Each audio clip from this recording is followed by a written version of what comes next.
Friends जय जगन्नाथ मु आपण मान स्वागत करुच्ची मोर गोटे निदुआ मिनी ब्लॉग को। तो जमती कि मुझे पूर्व वीडियो कही मोर लक्ष्मी पूजा होता आम गाँव में तार मुझे राति सारा रही राति सारा जमा भी शोनी। तो सका आसला बेलू मो आखि पूरा फिटुनी माने पूरा जोड़ी जाऊँगी। सका आसिक मो नित्यकर्म सारिकी माँ टे मत साहय करते कम सी भी राति सारा शोई नथिले।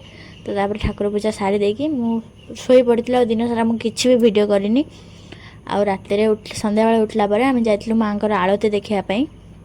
बहुत सुंदर भाव में आलती होता माँ आलती नना माँ आलती सारा आम मैंने समस्त आलती नीलु। आपर आम गाँव में आउ गोटे जगह लक्ष्मी पूजा होता। आपर आम स्वामी स्त्री आ मो पुत्र मो झील को नहीं आम चल जाइलु से बुलापाई। बुलवाटा तो गोटे अलग कथा कि आउ गोटे कथा था से आगे कहूँ शुणु। तापर ये आम कि बाण फुटा होता माने माँ को जो आलती होता से बाण फुटा हो जाता। आम गाँव में 2टा लक्ष्मी पूजा होता गोटे आम माने साही साही जमी हुए गाँ गाँ मानक साही साही लक्ष्मी पूजा हुए सेमती आमर भी होता।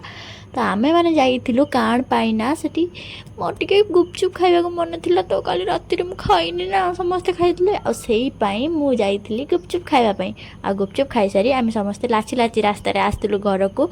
आ माँ मो नहीं आसते प्रसाद आठ फेरला बेले कि आनी पापड़ आ पापड़ खाई सारी मुझे शई आ ये होती आम गाँव में होता माँ मूर्ति। आपण मानक भल लगे लाइक कमेंट सब्सक्राइब।